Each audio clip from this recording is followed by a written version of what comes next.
শুরু করছি।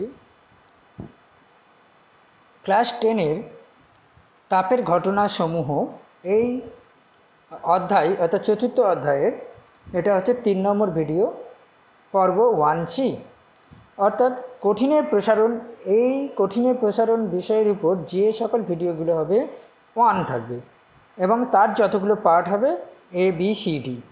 আগের যে পার্টগুলো আমরা করিয়েছি সেটা একবার এক ঝলক দেখিয়ে দিই।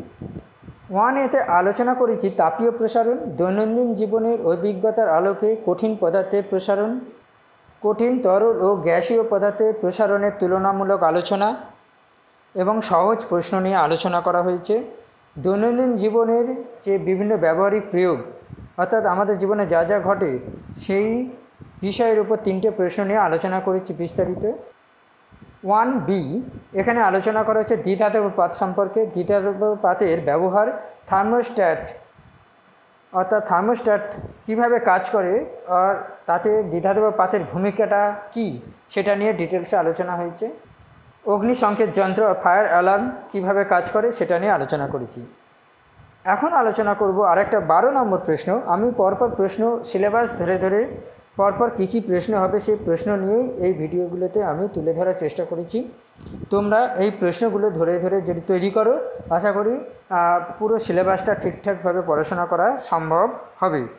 এখানে পড়াশোনা অর্থাৎ আউট অফ সিলেবাসে কোনো কিছু আলোচনা করা হবে না, ঠিক আছে? তো এটা একটা প্রশ্ন।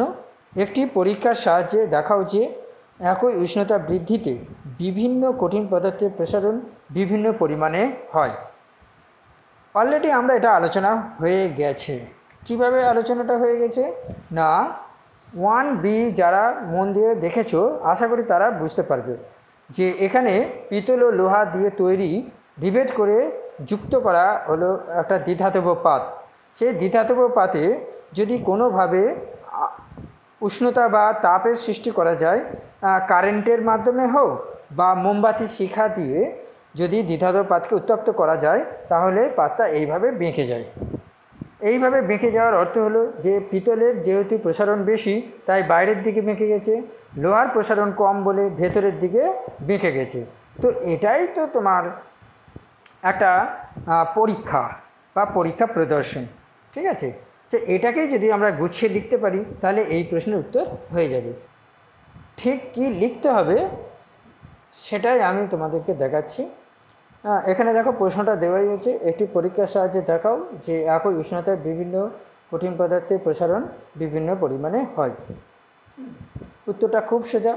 সমান মাপের একটি পিতল এবং লোহার পাতকে রিভেট করে একটি দ্বিধাতব পাত তৈরি করা হলো। ঘরের উষ্ণতায় পাতটি সোজা থাকে। এবার পাতটি উত্তপ্ত করা হলে উত্তপ্ত হয়ে পাতটি বেঁকে গেলে বাঁকের বাইরের দিকে থাকে পিতল এবং ভেতরের দিকে লোহার পাত থাকে। এটা আমরা জানি। উষ্ণতা বৃদ্ধি পেলে লোহার চেয়ে পিতলের প্রসারণ বেশি হয়। তাহলে এই পরীক্ষা থেকে এটাই তো আমরা জানতে পারলাম।